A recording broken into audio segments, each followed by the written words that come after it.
今日嘅題目最後的道路，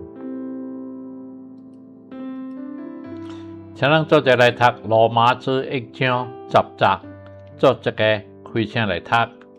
到禱告之間，常常懇求，或者照神的旨意，總領得平坦的道路，往人們那裡去。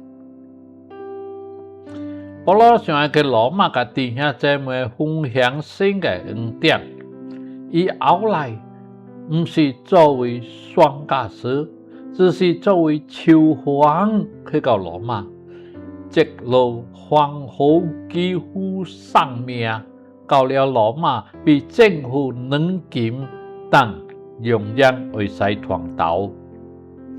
神嘅意念非當人嘅意念。伊個道路非當人個道路，神個帶領無一定符合人個期望，但萬事都互相效力，叫愛神個人得益處。有時咱就工人當家己找出路，甚至不惜手段，但聖誕愛休息。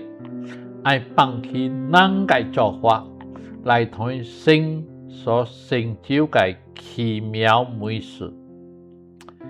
保羅嘅生命已經真正成熟了，卻將經歷熬煉，將嘅記得可能唔是白費嘅，咱今日嘅可能會成為別人罵一個話話，以將咱嘅生命更成熟，也讓別人得到祝福。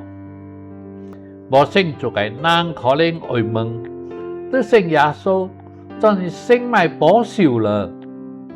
伊人覺得信耶穌就應該直攀放鬆，無災無病。因此，當人都可能當將心依靠主，真嘅有平安嘅時候，不信主嘅人也會受感動蒙光照，甚至來到神嘅面前。弟兄姊妹，有些人無喜歡嘅道路，可能是上好嘅道路。神愛藉這個恩待人甲別人嘅生命。請咱再來讀羅馬書1章10節，咱做一個開聲來讀。